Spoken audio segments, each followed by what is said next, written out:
ఏమైంది?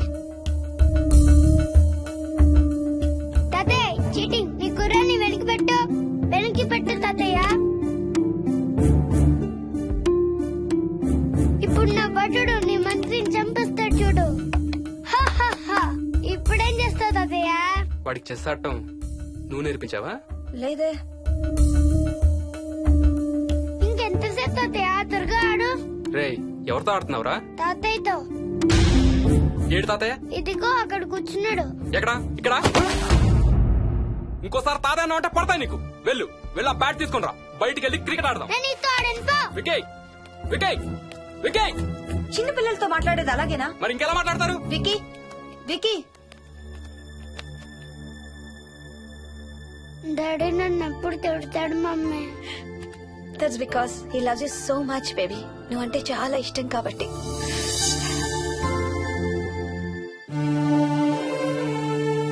వికీ నాకు ఒక చిన్న హెల్ప్ చేసి పెడతావా ప్లీజ్? దా.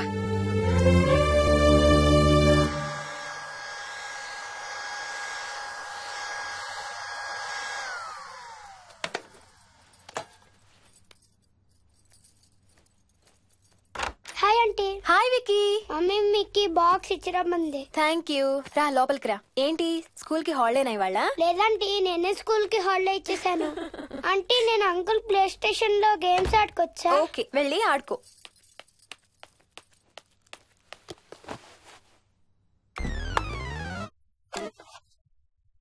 తగ్గిపోతుంది అత్తయ్య. పోనీ టికెట్స్ క్యాన్సిల్ చేస్తానమ్మా. కొంచెం నొప్పి తగ్గాక 2 రోజులు ఆగే వెళ్తురు గానీ. మా టికెట్ల సంగతి సరేరా, మీవి ఇంటర్నేషనల్ టికెట్స్. లాస్ట్ మినిట్ లో క్యాన్సిల్ అంటే బోల్డ్ అంత పోతుంది. మీ అమ్మ సంగతి నాకు వదిలే, ఇంటికి తీసుకెళ్లి నేను చూసుకుంటాగా. మొలిగించాలు గాని ట్రైన్ టైం అవుతుందిలే. లేవే అసలు నువ్వు రాత్రిపూట నడవకుండా మంచానికి గొలుసులేసి కట్టేయాలి. పగలబండి కాబట్టి సరిపోయింది. అదే ఏ రాత్రి ట్రైన్ అయితే బెర్త దిగి ఎటో పోయేదానివి. ఏ తలుపో తీసుంటే గోవిందా గోవిందా. అబ్బా నువ్వు ఊరుకోనన్నా, అసలే అమ్మ నొప్పితో బాధపడుతుంటే. బాయ్ మోహిని, అక్కడ ఫ్లైట్ దిగాక ఫోన్ చెయ్యమ్మా. అలాగే అత్తయ్య. బుచ్చయ్య అయ్యా వస్తాం. మా వాళ్ళని జాగ్రత్తగా చూడు. సరే అయ్యా. యాదమ్మా వస్తాం. అలాగేనయ్యా. బాయ్ మోహిని. బాయ్ మావయ్య. Happy journey. థ్యాంక్ యూ అమ్మా. Hyderabad to Paris 10 hours journey. First class seats beds లా ఉంటాయి. ఆలోచించు మరి. అసలు ఆ క్షణం గురించి నేను ఆలోచించని క్షణమే లేదు. ఆ బెడ్స్ లాంటి సీట్స్ మీద నువ్వు నేను. అబ్బా తలుచుకుంటే నా ఒళ్ళంతా వేడెక్కిపోతుంది. ఏంటంటే కావాలంటే ఒక్కసారి టచ్ చేసి చూడు. ఇప్పుడా? ఇప్పుడే. టచ్ తో ఆగలేనేమో. అయితే మానే.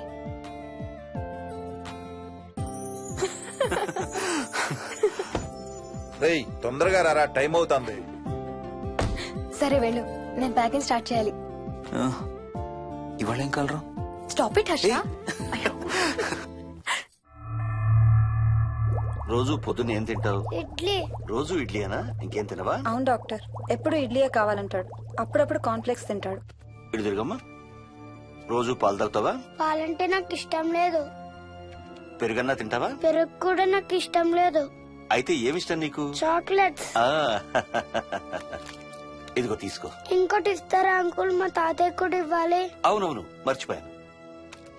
ఇదిగో. Thank you. ఇంతకీ మీ తాతయ్య ఎక్కడున్నారు? బయటే కూర్చున్నారు. సరే అయితే వెళ్ళి మీ తాతయ్యతో ఆడుకో. Sir thank you. మీకు మీ బాబు గురించి చెప్పే ముందు నేను ఈ మధ్య డీల్ చేసిన ఒక కేసు గురించి మీకు చెప్పాలి. ఈ అమ్మాయి పేరు కల్పన. ఇప్పుడు 18 ఏళ్లు. తనకు 10 ఏళ్ల వయసులో నా దగ్గరికి తీసుకొచ్చారు. రాయడానికి చదవడానికి బాగా ఇబ్బంది పడేది. 10th స్టాండర్డ్ 3 సార్లు అన్ని సబ్జెక్ట్స్ లో ఫెయిల్ అయింది. తనకి చదువు రాదనే డిప్రెషన్ తో ఆత్మహత్య కూడా ట్రై చేసింది.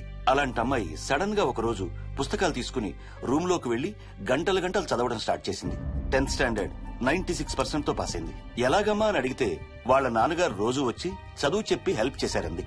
నిజానికి ఈ అమ్మాయి నాన్నగారు తను పుట్టకముందే చనిపోయారు.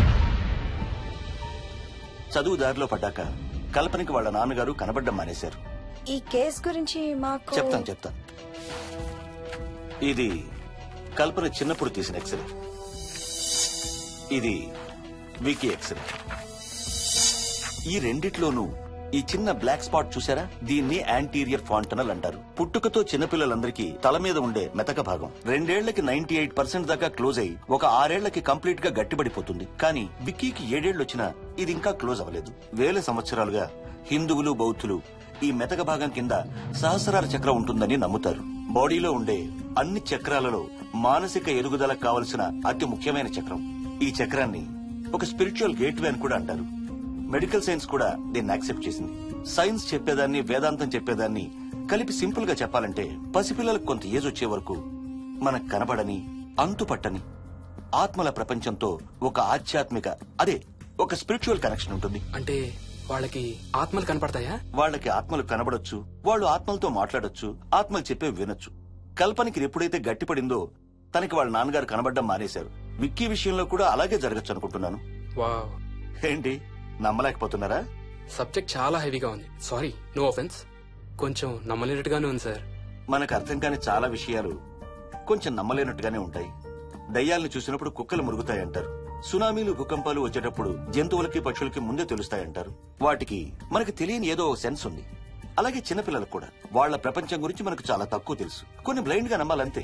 విక్కీకి వాళ్ళ తాతగారు నిజంగా కనబడుతున్నారా లేక అలానే ఊహించుకుంటున్నాడా అనేది మనం నమ్మేదాన్ని బట్టి ఉంటుంది.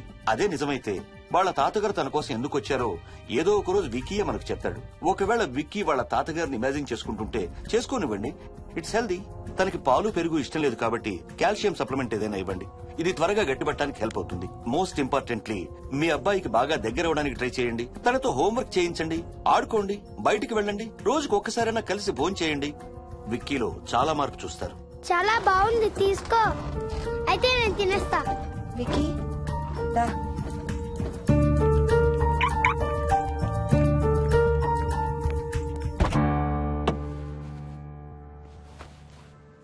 Wiki, listen to me carefully. ఇక నుంచి అన్ని ఆటలు మన ఇద్దరమే ఆడుకుందాం. నీకెప్పుడు ఆడుకోవాలనిపించినా నన్ను పిలు, నేనొచ్చి నీతో ఆడతాను. తాతతో గాని రాజుతో గాని ఆడుకోవటం మానేయాలి, అర్థమైందా? తాత అంటే నాకు చాలా ఇష్టం డాడీ. తాత చచ్చిపోయాడు, ఈ లోకంలో లేడు. నువ్వు పుట్టక ముందే చచ్చిపోయాడు, అర్థమైందా?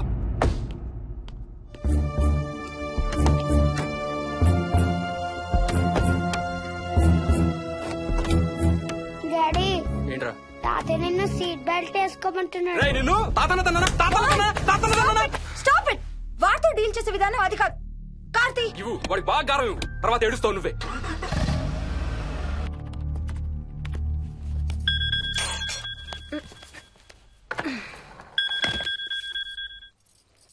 హలో. హాయ్ బేబ్స్, ఏంటి ఏం చేస్తున్నావు? ప్యాకింగ్. ఎప్పుడు వస్తున్నావు? బయలుదేరుతున్నాను. Hey, you know something? కాసేపట్లో మన ఇద్దరం మైల్ హై క్లబ్ లో మెంబర్స్ అవబోతున్నాం. మైల్ హై క్లబ్బా?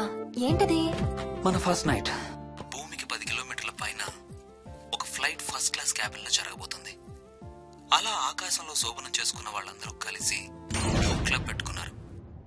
సో మనకు కూడా ఆ క్లబ్ లో మెంబర్షిప్ వస్తుంది. నాకేం అక్కర్లేదులే ఆ క్లబ్ లో మెంబర్షిప్. కానీ నాకు కావాలి.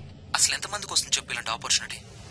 మొదటి రాత్రి, మొదటిసారి భూమికి 36,000 ఫీట్ పైన ఒకే దుప్పట్లో ఇద్దరం. ఛీ, కంపు. హే, దుప్పటా నేనా? అది కాదు, ఇంట్లో మళ్ళీ ఆ మందు కంపు వస్తుంది. అసలు మా ఎవరికి రాని కంపు నీకెలా వస్తుంది? ఓహో, మర్చిపోయాను, నీ చాలా సెన్సిటివ్ ముక్కు కదా. చాలే ఆపు, తొందరగా బయలుదేరు.